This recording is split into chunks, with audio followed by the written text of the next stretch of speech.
जय मसीह की कलीसिया। आज हम लोग फिर एक बार LIW प्रिंसिपल्स ऑफ लव, प्रेम के सिद्धांत के बारे में अध्ययन करने के लिए एकत्रित हुए हैं।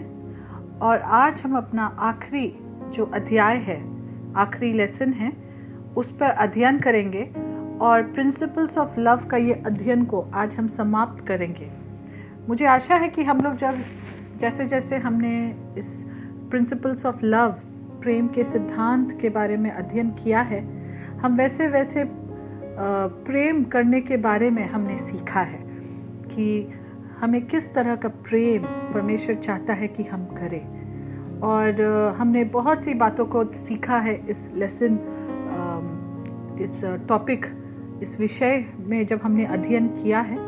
और हम अच्छा होगा कि हम लोग ये बातों को सिर्फ सीखने के लिए ही ना सीखें, लेकिन हम उसके अनुसार हम आगे बढ़े, हम उसको अपने जीवन में व्यवहार में लेकर आए, ताकि हम लोग देख सके हमारे जीवन में इन सिद्धांतों को, और हम लोग देख सके इन सिद्धांतों को हमारे प्रेम में। हम लोगों ने पिछले हफ्ते देखा था अध्याय 11 में हमने बात किया था यूनिटी के बारे में, और पार्ट 2 था ये हमारा यूनिटी पार्ट 2, एकता, उसके बारे में बात किया था, और वो भाग 2 था हमारा। आज हम लोग बात करेंगे फिर से एक बार एकता के बारे में, और ये होगा हमारा भाग 3। हमने पिछले हफ्ते बात किया था कि हम कैसे संपूर्णता में के द्वारा हम एकता को हम हासिल करते हैं, संपूर्णता में, है ना। और हमने बात किया था कि जब हम संपूर्णता में हमारा जो जिम्मेवारी है, जो परमेश्वर की देह में, फॉर एग्जाम्पल, उदाहरण के लिए परमेश्वर के देह में हमारा जो जिम्मेवारी है, जब हम उसको हम पूरा करते हैं, तो हमारा जिम्मेवारी जब हम पूरा करते हैं, तो परमेश्वर का जो उद्देश्य है संपूर्ण जो देह के लिए, जब हम उसको पूरा करते हैं, तो हम अपने जीवन में जो उद्देश्य है उसको भी पूरा करते हैं। और आज हम लोग देखेंगे कि हम कैसे ये संपूर्णता का हिस्सा बन सकते हैं। ओके, हम भी ये संपूर्णता का एक हिस्सा है, राइट। हम लोग सब संपूर्णता के एक हिस्सा है, और हम लोग आज देखेंगे कि हम कैसे ये संपूर्णता का हिस्सा बन सकते हैं। आइए हम प्रार्थना करेंगे और प्रार्थना के साथ हम आगे बढ़ेंगे। प्यारे परमेश्वर, हम धन्यवाद देते हैं आज के दिन के लिए। प्रभु, धन्यवाद देते हैं कि आप हमारे साथ हमेशा रहते हैं, आप हमसे प्रेम करते हैं प्रभु, और आपका प्रेम को देख करके हम प्रेम करना सीखते हैं। आपका वचन कहता है कि हमने प्रेम किया क्योंकि पहले आपने हमसे प्रेम किया है।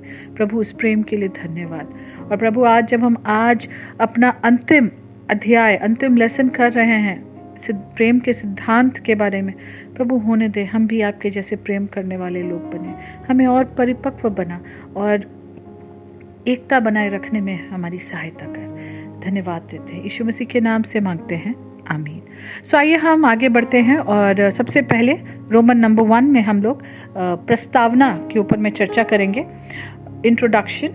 और जैसे कि हमने पिछले हफ्ते देखा था कि एकता के लिए प्रयास करना पड़ता है, यूनिटी टेक्स एफर्ट, ठीक है। एकता के लिए बहुत प्रयास करना पड़ता है, और जो यूनिटी है, जो एकता है, वो हम किस तरह से व्यक्त करते हैं, किस तरह से हम एक्सप्रेस करते हैं। हमने सीखा था पिछले हफ्ते कि दूसरों के बारे में अधिक सोचने से, जब हम दूसरों के बारे में अधिक सोचते हैं, जब हम दूसरों के बारे में अधिक सोच रखते हैं, चिंता करते हैं, उनकी सुधि लेते हैं अपने से अधिक, तो इसके द्वारा हम उस एकता को व्यक्त करते हैं। और हमने बात किया था कि संपूर्णता के द्वारा एकता को समझा जा सकता है, राइट। हमने बात किया था कि हम जैसे शरीर के अलग अलग अंग है ना, वो सब अलग है, उनका हर एक अपने आप में अलग है, लेकिन सब एक साथ एक संपूर्णता में है, एक देह के अंग है। हमने पियानो के बारे में बात किया था कि एक एक उसमें जो की है, एक एक जो धुन है, राइट, एक एक जो स्वर है, जो लय है, वो सब जो पियानो में है वो सब अलग अलग आवाज़ आते हैं, अलग अलग धुन है, लेकिन सब मिलकर ही सरगम बनाते हैं। सो संपूर्णता के द्वारा एकता को हम और ज़्यादा समझ सकते हैं। सो पिछले दिनों में हम लोगों ने कुछ बातों को अध्ययन किया था और आइए हम लोग आज फिर उन बातों को देखेंगे। सो हम लोग शुरू करेंगे पहला यूहन्ना और उसका 4 अध्याय का 20 और 21 वचन से, ठीक है। पहला यूहन्ना 4 अध्याय 20 और 21 वचन, और उसके बाद यूहन्ना 17 अध्याय का 11 वचन हम लोग पढ़ेंगे। यदि कोई कहे मैं परमेश्वर से प्रेम रखता हूँ और अपने भाई से बैर रखे तो वह झूठा है, क्योंकि जो अपने भाई से जिसे उसने देखा है प्रेम नहीं रखता तो वह परमेश्वर से भी जिसे उसने नहीं देखा प्रेम नहीं रख सकता। और उससे हमें यह आज्ञा मिली है कि जो कोई अपने परमेश्वर से प्रेम रखता है वह अपने भाई से भी प्रेम रखे। सो पिछले दिनों में भी हमने इसके ऊपर चर्चा किया था कि अगर हम परमेश्वर से हम कहते हैं कि हम प्रेम करते हैं जिसे हमने नहीं देखा, और अपने भाई जिसको हम देख रहे हैं उससे हम अगर प्रेम नहीं करते तो हम झूठे हैं। और हमने देखा साथ में कि हमें एक ही आज्ञा मिली है, हमें यह आज्ञा मिली है कि जो कोई अपने परमेश्वर से प्रेम रखता है वह अपने भाई से भी प्रेम रखे। आइए हम पढ़ेंगे यूहन्ना 17 अध्याय का 11 वचन। मैं आगे को जगत में न रहूंगा परंतु ये जगत में रहेंगे, और मैं तेरे पास आता हूँ। हे पवित्र पिता, अपने उस नाम से जो तूने मुझे दिया है उनकी रक्षा कर कि वे हमारे समान एक हों। सो ये हमने जैसे पहले भी बात किया था कि यीशु मसीह की प्रार्थना है गतसमनी के बगीचे में, जब वो पूरे संसार के लिए, अपने चेलों के लिए, अपने लोगों के लिए प्रार्थना कर रहा है और खुद के लिए प्रार्थना कर रहा है। सो वो यहाँ पे कह रहा है कि वो जगत में अब नहीं रहेगा, लेकिन हम लोग तो जगत में, और वो हमारे लिए प्रार्थना कर रहा है कि जैसे अपने उस नाम से जो तूने मुझे दिया है उनकी रक्षा कर कि वे हमारे समान एक हो। सो यीशु मसीह की भी इच्छा है कि हम सब भी जैसे पिता और पुत्र एकता में हैं, जैसे वो त्रिएक परमेश्वर एकता में, वैसे हम भी आपस में एकता में रहे। सो आइए हम रोमन नंबर 2 में जाएंगे और यहाँ पे हम देखेंगे कि हम कैसे संपूर्णता का एक हिस्सा बन सकते हैं। हम कैसे संपूर्णता का एक हिस्सा बन सकते हैं। हम लोग सबसे पहले कैपिटल A पॉइंट को देखेंगे, और संपूर्णता का एक हिस्सा बनने के लिए सबसे पहले जो ज़रूरी बात है वो है उद्देश्य। सो आज हम संपूर्णता का हिस्सा कैसे बने इसके बारे में सीखने के लिए हम लोग पॉइंट A उद्देश्य देखेंगे, हम लोग पॉइंट B में विश्वास के बारे में देखेंगे, पॉइंट C में मन के बारे में देखेंगे, पॉइंट D में हम किस तरह से कार्य करना है, किस तरह से फंक्शन करना है उसके बारे में देखेंगे, और पॉइंट E जो है सेवकाई मिनिस्ट्री के बारे में देखेंगे। सो आइए हम आरंभ करते हैं पॉइंट A से। कैपिटल A जो है आप उसको लिख सकते हैं नो योर पर्पस, ठीक है, अपना उद्देश्य को जानना। हम कैसे संपूर्णता का एक हिस्सा बन सकते हैं? जब हम अपने जीवन से जो उद्देश्य है, हमारा क्या उद्देश्य है, जब हम इसको जानते हैं। इसमें हम लोग नंबर 1 को देखेंगे, to supply a need in the body, देह में ज़रूरतों की पूर्ति करना, ठीक है। हम लोग पढ़ेंगे इफिसियों उसका 4 अध्याय का 16 वचन से हम लोग पढ़ेंगे, उसका हम लोग दूसरा भाग को पढ़ेंगे। उस प्रभाव के अनुसार जो हर एक अंग में ठीक ठीक कार्य करने के द्वारा उसमें होता है।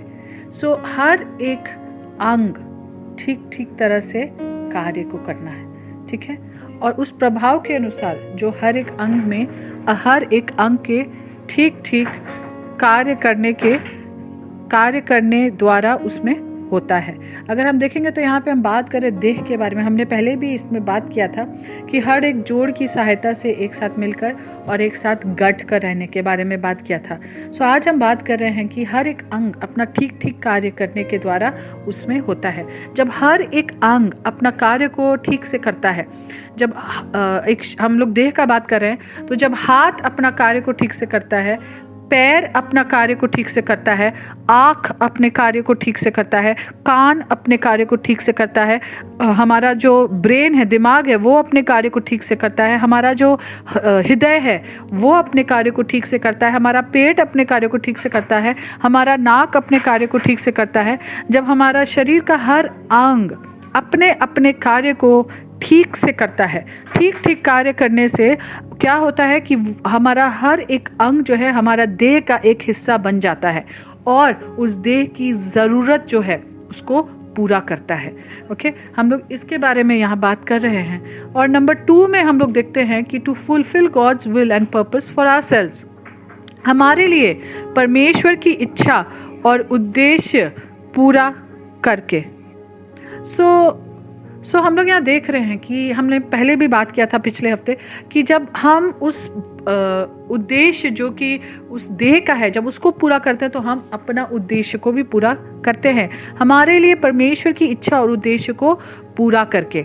सो जब हर एक अंग उनके जीवन में परमेश्वर का जो इच्छा है, उनके जीवन में जब परमेश्वर का जो उद्देश्य है उसको पूरा कर रहा है, तो संपूर्णता में हर एक का जो संपूर्णता का उद्देश्य है वो पूरा हो रहा है। ओके, सो हमें अपना उद्देश्य को जानना ज़रूरी है। सो ये पॉइंट 2 में आइए हम लोग थोड़ा और डिस्कस करेंगे। और यहाँ पे पॉइंट ए आप लिख सकते हैं small a, effectual working in the measure of every part. So हर हिस्से का प्रभावशाली ढंग से कार्य करना। In the measure of every part मतलब हर एक हिस्से को अगर हम देखें, हर एक हिस्सा अपना जैसा भी वो हिस्सा है, चाहे छोटा है चाहे बड़ा है, चाहे जो भी उसका उस अंग में उस देह में उसका जगह है, हर एक हिस्सा अपना कार्य को प्रभावशाली तरीके से करे, प्रभावशाली ढंग से करे। ओके, हम लोग पॉइंट बी इसमें देखेंगे, स्मॉल बी जो है कि इससे परमेश्वर को महिमा या आदर मिलता है। जब हम अपना उद्देश्य को जानते हैं, जब हम अपना कार्य, हर एक जो अंग है अपना कार्य को ठीक से करता है, तो उससे जब संपूर्णता का उद्देश्य पूरा होता है या संपूर्णता में जब वो ज़रूरत पूरा हो रहा है, तो उससे परमेश्वर को महिमा मिल रहा है, उससे परमेश्वर को आदर मिलता है। और यहाँ से हम आगे जाएंगे पॉइंट सी, इसी का नंबर 2 का स्मॉल सी आप लिख सकते हैं कि leads us to further development. So जब हम परमेश्वर की इच्छा को और परमेश्वर का उद्देश्य को हमारे लिए पूरा करते हैं, तो ये हमें, ठीक है, आगे के विकास के लिए अगुवाई करता है, ये हमें आगे लेकर बढ़ता है और हमारा आगे और आगे विकास होता है। तो उस विकास के रास्ते पे, उस विकास के मार्ग पे, ताकि हमारा और विकास हो सके, उसमें ये हमारा अगुवाई करता है। हम लोग पॉइंट 3 में देखेंगे और इसके लिए आप लिख सकते हैं to cause growth and development in love. So प्रेम में वृद्धि और विकास होने का कारण होना, ठीक है। तो हम अगर अपने उद्देश्य को जानेंगे, तो ये कारण है हमारा प्रेम में उस वृद्धि और उस विकास का। हम लोग देखेंगे फिर से एक बार इफिसियों उसका 4 अध्याय का 16 वचन का हम लोग आखिरी भाग को देखेंगे। अपने आप को बढ़ाती है कि वह प्रेम में उन्नति करती जाए। सो यहाँ पे अपने आप को कौन बढ़ाती है, ठीक है, देह के जो सारे अंग है, जिससे सारी देह के जो हर अंग है वो अपने आप को बढ़ाते हैं कि वो प्रेम में उन्नति करते जाए। ओके, सो प्रेम में वृद्धि या और विकास होने का ये कारण है एकता, है ना। यहाँ पे जैसे लिखा है कि प्रेम में उन्नति करने का। हम लोग यहाँ से चलेंगे अब कैपिटल बी में।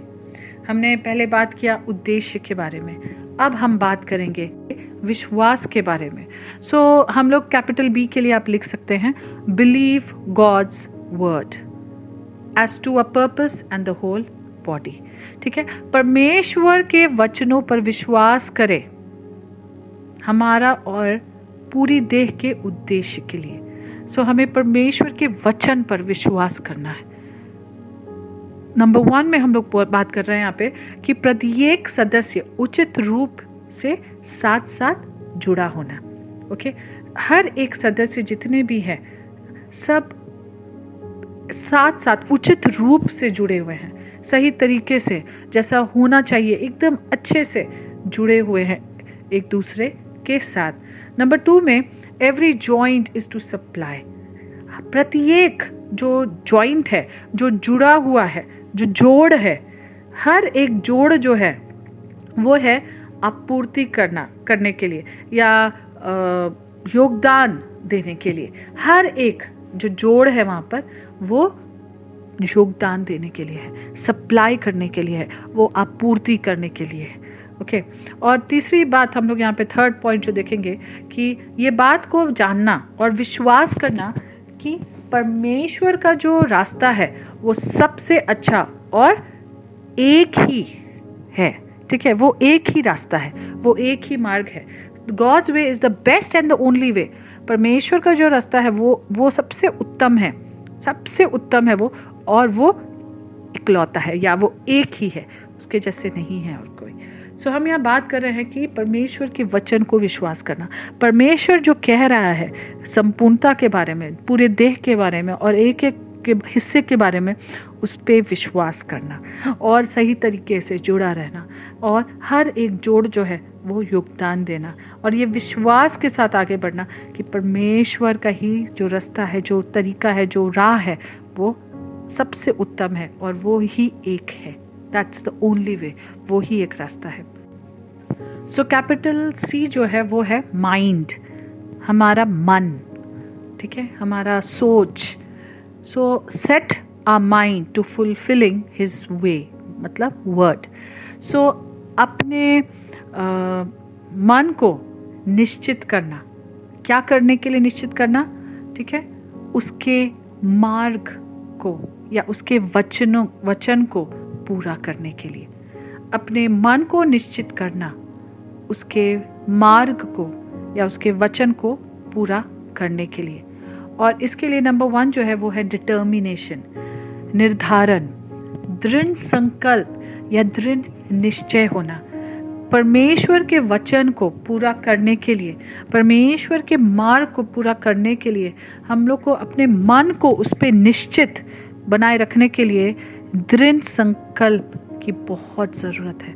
हमारा माइंड, हमारा जो मन है, उसको हम लोग को एकदम दृढ़ संकल्प लेना है, क्योंकि बहुत से डिस्ट्रैक्शंस, बहुत से ऐसे हमारा ध्यान को अपनी ओर खींचने के लिए हम लोग को हमारा जो ध्यान परमेश्वर की तरफ, उसके मार्ग की तरफ से हटा करके अपने तरफ खींचने के लिए बहुत से ऐसी चीज़ें हमारे जीवन में आएंगी और आती रहती है। पर एक अगर हमारे पास एक दृढ़ संकल्प है, एक दृढ़ निश्चय है कि हम अपने मन को निश्चित करेंगे परमेश्वर के वचन को पूरा करने में, तो हम फिर निश्चित रूप से उसको कर सकते हैं, फिर हम नहीं टकमकाएंगे। सो अपने मन को निश्चित करने के लिए हमें दृढ़ संकल्प की ज़रूरत है। नंबर 1 जो है वो है दृढ़ संकल्प, और नंबर 2 है विल एंड कमिटमेंट। सो इच्छा और वचनबद्धता। हमें विलिंग होना है, हमें तैयार होना है, हमें इच्छा रखना है कि हम उसके मार्ग को या उसके वचन को पूरा करें। अगर हमारे अंदर वो इच्छा ही नहीं है तो हम उसको नहीं करेंगे।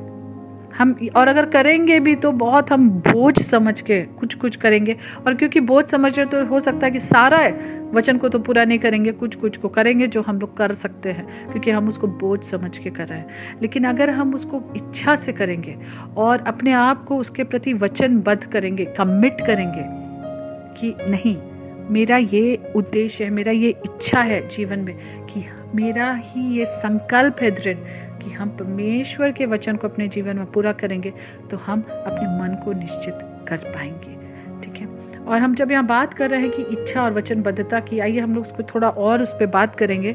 हम लोग उस पर लिख सकते हैं स्मॉल a, नंबर 2 का ये स्मॉल a है, not because I like to.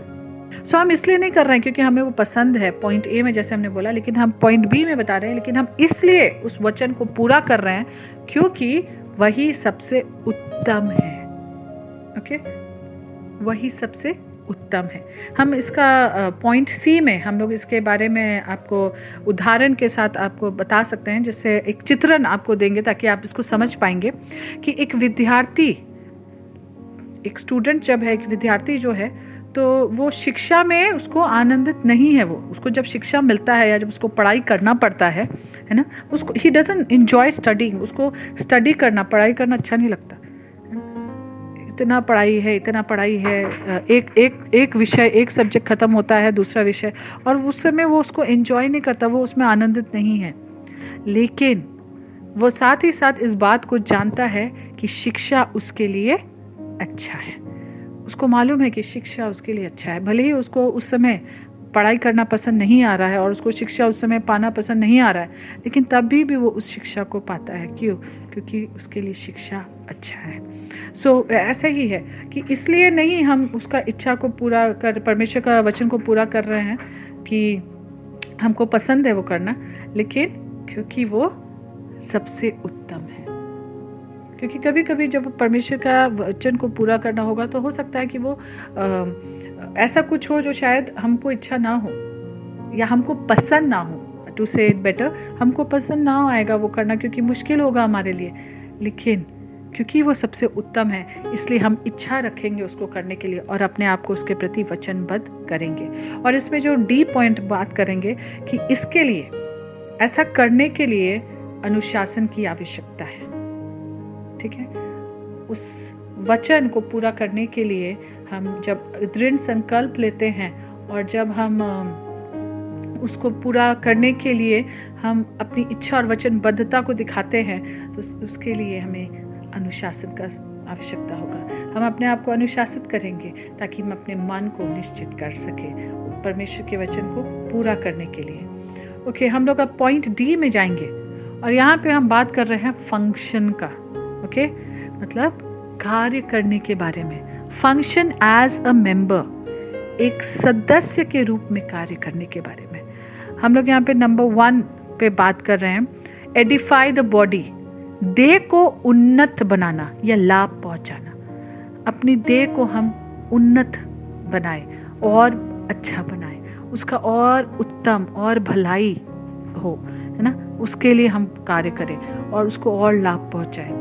और ये कैसे कर सकते हैं हम लोग इसमें देखेंगे पॉइंट ए, ब्रिंग हेल्प, सहायता लाकर। ठीक है, सहायता लाकर।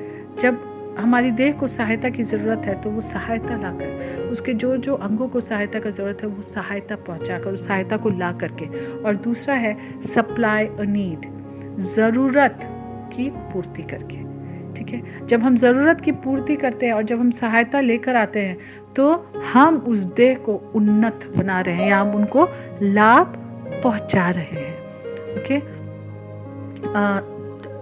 एक छोटा सा उदाहरण, जैसे कि जब हमारा उंगली कट जाता है तो जब हम अपने मुंह से, है ना, थोड़ा थूक लगाकर जब उसको हम थोड़ा चूस लेते हैं, छोटा सा अगर कट है तो खून आना बंद हो जाता है। तो क्या कर रहा है हमारा मुंह जो है वो सहायता पहुंचा रहा है हमारे हाथ को, उसको लाभ पहुंचाने के लिए, है ना, और वो धीरे धीरे फिर वो कट, हल्का सा जो कट है वो हील हो जाता है। राइट? सो वैसे ही हम लोग को ज़रूरत को पूरा करना है और सहायता पहुंचाना है, सहायता लेकर आना है।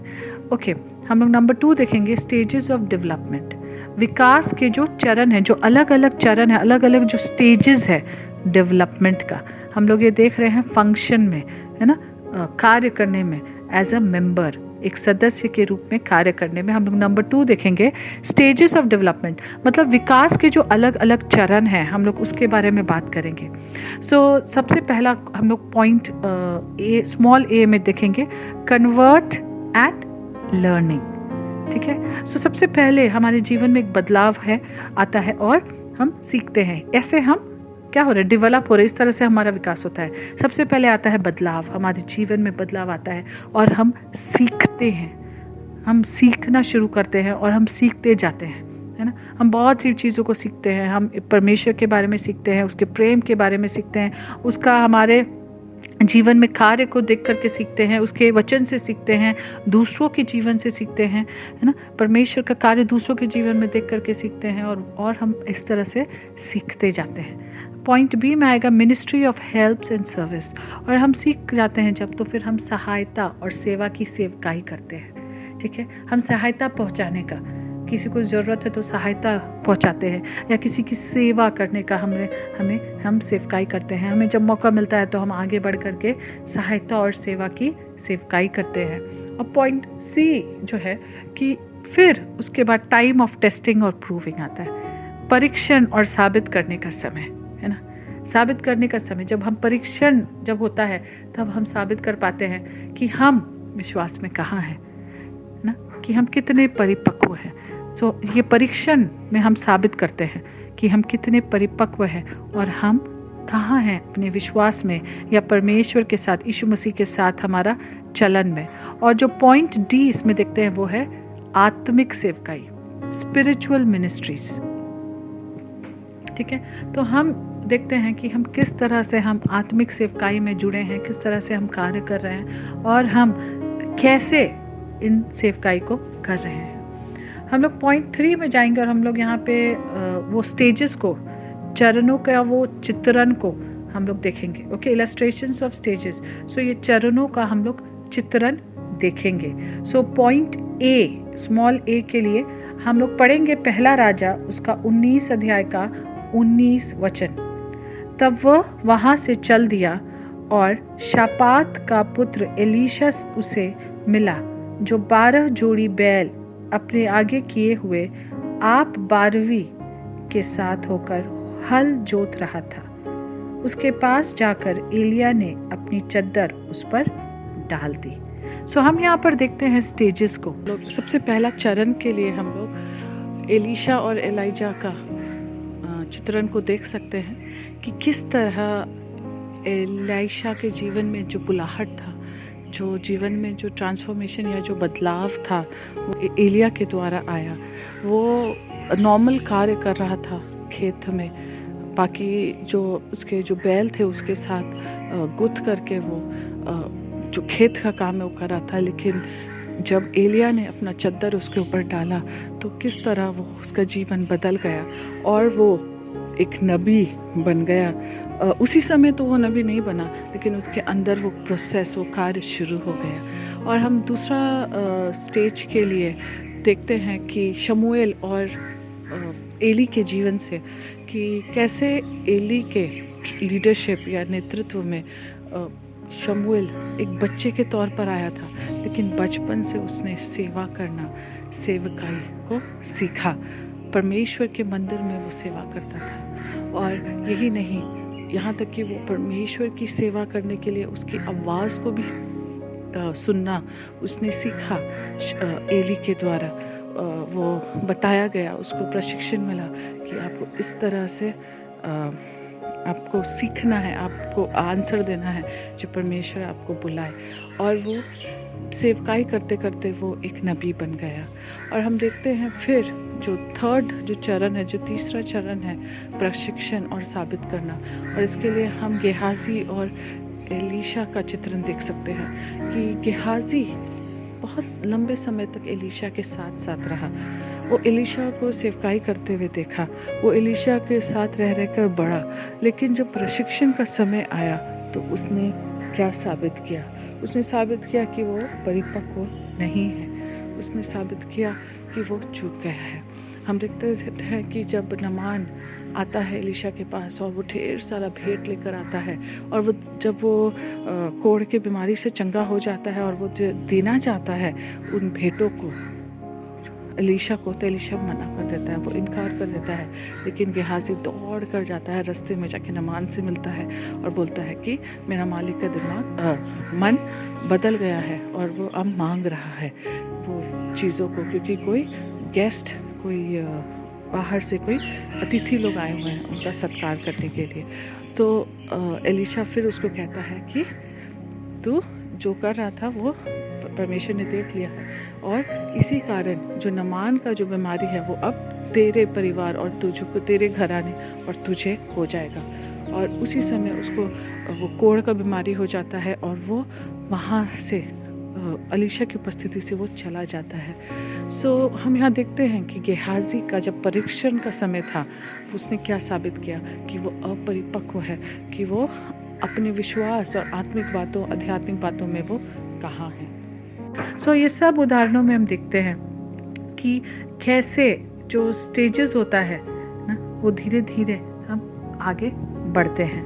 हम लोग नंबर 4 देखेंगे, stages of natural ministry is important. Stage of natural ministry is important. और इसके लिए हम लोग पढ़ेंगे नहमाया 3 अध्याय का 5 वचन। इनसे आगे तकोइयों ने मरम्मत की, परंतु उनके रईसों ने अपने प्रभु की सेवा का जुआ अपनी गर्दन पर न लिया।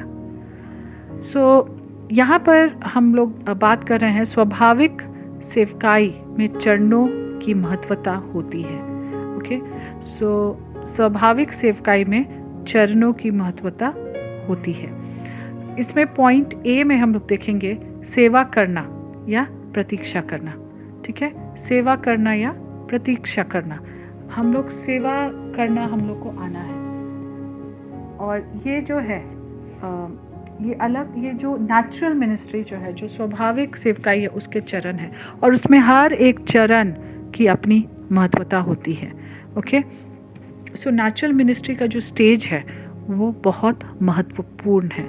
सो उसमें हम लोग सेवा करना सीखते हैं, इंतज़ार करना, प्रतीक्षा करना सीखते हैं। और ये जो नेचुरल मिनिस्ट्री, जो स्वाभाविक सेवकाई है, ये पॉइंट बी में हम लोग देखेंगे कि ये अनुशासन लाता है। हम जब स्वाभाविक तौर से सेवकाई करते हैं तो ये हमारे जीवन में अनुशासन लाता है।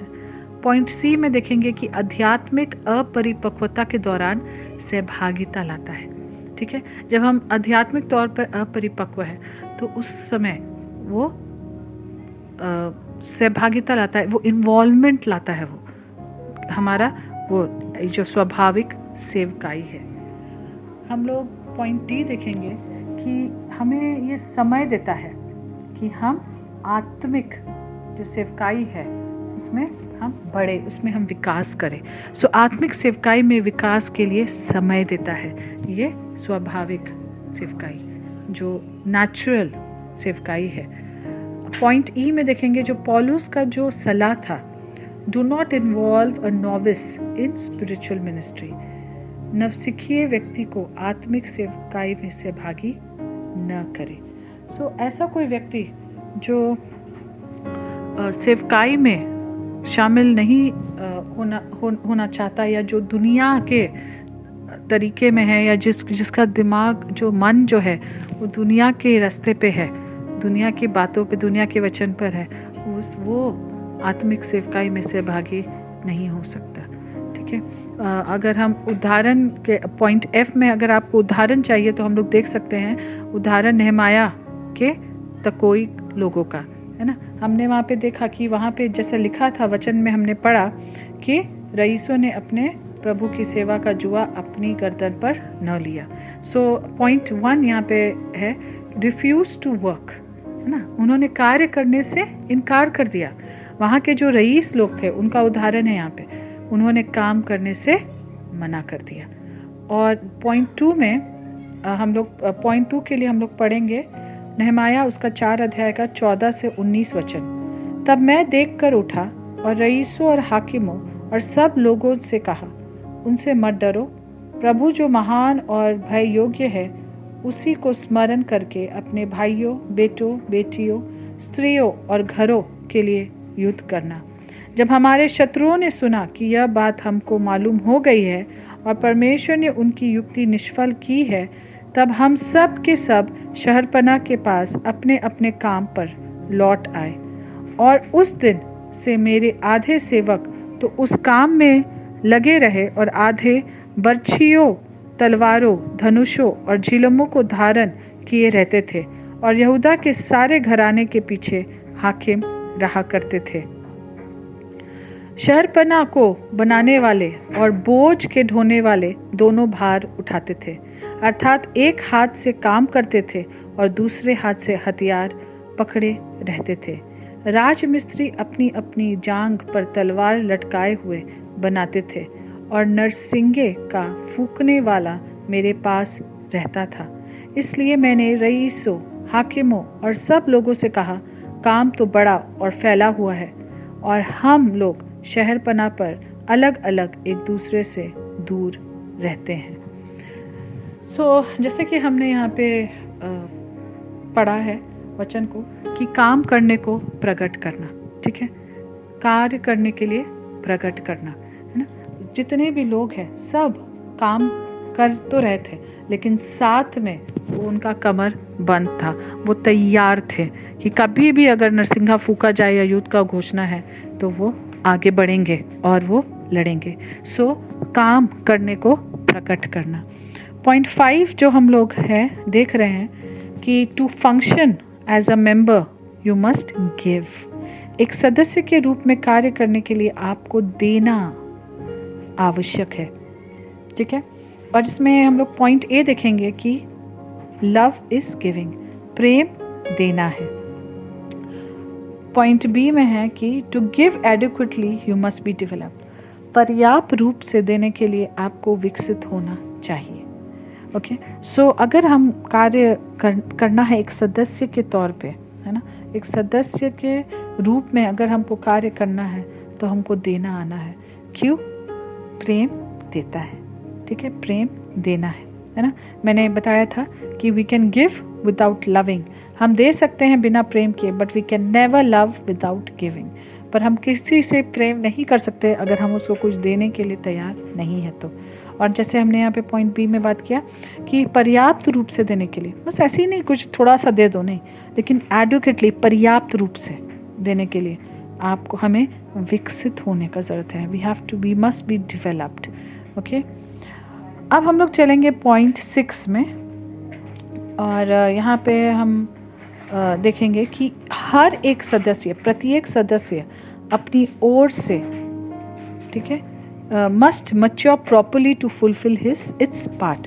प्रत्येक सदस्य को अपना जो हिस्सा है, ठीक है, अपना जो पार्ट है उसको पूरा करने के लिए ठीक से परिपक्व होना चाहिए। प्रत्येक व्यक्ति को, ठीक है, प्रत्येक सदस्य को अपने अंग को, अपने हिस्सा को, अपना पार्ट को ठीक से पूरा करने के लिए परिपक्व होना चाहिए। और CDP, है ना, का 3 जो क्षेत्र है, CDP के 3 जो क्षेत्र है, हम लोग उसके बारे में थोड़ा बात करेंगे। यहाँ पे हम लोग का जो CDP का जो प्लान है, ओके, यहाँ पे हम लोग बात करते हैं पॉइंट ए में पर्सनल ग्रोथ, व्यक्तिगत विकास। हम लोग ये देखते हैं कि प्रत्येक सदस्य जो है वो अपना पार्ट को वो ठीक से कर रहा है, परिपक्व हो रहा है। वो हर एक सदस्य का, मतलब एक सदस्य का पर्सनल ग्रोथ, व्यक्तिगत विकास हो रहा है, ठीक है। साथ ही साथ पॉइंट बी जो है बिब्लिकल नॉलेज, हर एक सदस्य बाइबल का ज्ञान में बढ़ रहा है। और सी जो है मिनिस्ट्री इन्वॉल्वमेंट, हर एक सदस्य सेवकाई में सहभागिता हो रहा है। ये तीनों चीज़ें उसके जीवन, हर एक सदस्य के जीवन में हो रहा है ताकि वो परिपक्व होता चला जाए। हम यहाँ देख रहे हैं कि हर एक सदस्य के जीवन में ये तीनों क्षेत्र को हम लोग ध्यान देते हैं, ठीक है। CDP के ये 3 क्षेत्र हैं, और परिपक्व होने के लिए उनको, प्रत्येक सदस्य को अपना जो पार्ट है उसको ठीक तरह से पूरा करना है। उनका पर्सनल ग्रोथ, उनका व्यक्तिगत विकास होना है, उनका बाइबल का ज्ञान में भी उनको बढ़ना है, और सेवकाई में सहभागिता होना है। जब ये तीनों उनके जीवन में सही तरीके से बढ़ता जाएगा, वो हर एक स्टेज वाइज, वो हर एक चरण से दूसरे चरण में वो पहुंचते जाएंगे। हम लोग पॉइंट ई देखेंगे, और ये है सेवकाई के बारे में। 3 areas to mature as a part और मेंबर। 3 क्षेत्र, ठीक है। एक सदस्य या एक हिस्सा के रूप में परिपक्व होने के लिए 3 क्षेत्र हैं। एक सदस्य के रूप में अगर हम परिपक्व होना चाहते हैं तो हमें ये 3 क्षेत्र को देखना है, और वैसे ही है ये 3 क्षेत्र। पहला है personal growth through the life group. हमने इसके पहले जो CDP के 3 क्षेत्र बताए, तो वो 3 क्षेत्र को अब हम कैसे पूरा कर सकते हैं। पहला है पर्सनल ग्रोथ, हमने बात किया था व्यक्तिगत विकास के बारे में। कैसे वो विकास होगा? लाइफ ग्रुप के द्वारा, ठीक है। Personal growth through life group, व्यक्तिगत विकास लाइफ ग्रुप के द्वारा। जो दूसरा क्षेत्र है वो है biblical knowledge through special LIW and SCG classes, Bible का ज्ञान विशेष LIW और SCG के क्लासेस के द्वारा। जब हम हमारे कलीसिया में जो LIW life in the word, जैसा कि ये एक LIW क्लास है, सो जब हम अपने कलीसिया में LIW और SCG क्रिश्चियन ग्रोथ का ये जो क्लासेस है, जब हम इस क्लासेस में परमेश्वर के जो वचन है, बाइबल का ज्ञान में हम आगे बढ़ते हैं। ठीक है, पर्सनल ग्रोथ लाइफ ग्रुप के द्वारा हो रहा है, हमारा व्यक्तिगत विकास लाइफ ग्रुप के द्वारा, और ये जो बाइबल का जो ज्ञान है वो हम कैसे बढ़ा रहे हैं, LIW और SCG क्लासेस के द्वारा। और तीसरा जो क्षेत्र है वो है मिनिस्ट्री इन्वॉल्वमेंट, सेवकाई में हमारा सहभागिता थ्रू स्टेजेस ऑन चार्ट। सो अगर हमारे पास अगर ये CDP का चार्ट है ना, उसमें अच्छे से बहुत साफ साफ बताया गया है हर एक फाउंडेशन का, हर एक जो लेवल है, ठीक है, हर एक लेवल में आपका कितना विकास होना चाहिए जीवन में, व्यक्तिगत विकास कितना होना चाहिए, आपको कितना बाइबल का ज्ञान होना चाहिए, और साथ ही साथ आप किस रूप से आप सेवकाई में आपको सहभागिता करना है। ठीक है, तो वो चार्ट के जो अलग अलग स्टेजेस है, जो उसके अलग अलग चरण जो है उस चार्ट में, उसके माध्यम से ना हम अपने आप को सेवकाई में सहभागी बना सकते हैं। ओके, इसमें हम लोग दो बात को देखेंगे। सबसे पहले है point A, being involved in ministries, सेवकाई में सहभागी होना। ओके, हम लोग को कलीसिया के सेवकाई में सहभागी होना है। कुछ ऐसी बातें हैं जो जब हम लेवल 1 में आ जाते हैं तो हमारे जीवन में वो होना चाहिए। ठीक है, हम व्यक्तिगत रूप से हम कितना बढ़ गए, हम किस तरह से अपने आप को कलीसिया में हम अपना प्रयोग कर रहे हैं, किस तरह से हम एक हिस्सा बन करके वो संपूर्णता में कार्य कर रहे हैं। पॉइंट B जो है वो है एडिक्वेटली सप्लाइंग द बॉडी, समुचित रूप से देह की पूर्ति करना, है ना। हम किस तरह से अपनी देह, हमारा जो देह है, जो कलीसिया है, उसकी ज़रूरतों को हम समुचित रूप से ना पूरे तरीके से हम उसको पूरा कर रहे हैं, पर्याप्त तरीके से हम उसकी ज़रूरतों को पूर्ति कर रहे हैं। सो कलीसिया हमें बहुत ज़रूरत है कि हम, जैसे हम सब ये CDP का प्लान का हिस्सा है, हम सब इसको कर रहे हैं। हम लेवल 1 कंप्लीट कर रहे हैं, लेवल 2 कंप्लीट कर रहे हैं, लेवल 3 कंप्लीट कर रहे हैं, लेवल 4 लेवल 5 तक, फाउंडेशन 1 फाउंडेशन 2 फाउंडेशन 3 फाउंडेशन 5 ऐसे करके हम आगे बढ़ते जा रहे हैं। और जब हम ये आगे बढ़ रहे हैं, हमें ये बात का हमें ध्यान देना है कि हम सिर्फ फाउंडेशंस में ही आगे ना बढ़े, लेकिन हम वचन के ज्ञान में, परमेश्वर के वचन के ज्ञान में, और अब हमारा जो सहभागिता सेवकाई में, कलीसिया का सेवकाई में होना चाहिए, उसमें भी हम आगे बढ़े, हम उसमें भी आगे बढ़े, ताकि हमारा पूर्ण रूप से विकास हो सके, परिपक्व तरीके से हमारा विकास हो सके। सो परमेश्वर हम सबों को आशीष दे और हमारी सहायता करे कि हम परिपक्व हो करके हम इस संपूर्णता का एक हिस्सा बने और हम परमेश्वर को महिमा पहुंचाने वाले लोग बने, ताकि अपने भी जीवन का उद्देश्य को पूरा करें और संपूर्णता जो देह है उसके भी उद्देश्य को पूरा करें। हम एक दूसरे के लिए लाभ का कारण बने और एक दूसरे को उन्नत करने वाले लोग बने, ताकि हमारा देह जो है, जो संपूर्ण है, संपूर्णता है, वो उन्नत हो। आइए हम प्रार्थना करेंगे। प्यारे परमेश्वर, हम धन्यवाद देते प्रभु, आपने हमारी सहायता की कि हम आज ये LIW प्रिंसिपल्स ऑफ लव, प्रेम के सिद्धांत को हमने अध्ययन को पूरा किया है प्रभु, और होने दे प्रभु कि हमने जो कुछ भी सीखा है प्रभु, अपने जीवन में उसको लागू करने वाले लोग बने। प्रभु आप हमारी सहायता करना परमेश्वर, कि हम प्रभु आपके जैसे प्रेम करने वाले बने। प्रभु हमें सहायता करे कि हम एकता में जीवन को जिए और हम समझे प्रभु हमारा क्या प्रभु किरदार है, या हमारा क्या रोल है परमेश्वर पिता, क्या भूमिका है हमारा ये संपूर्णता में।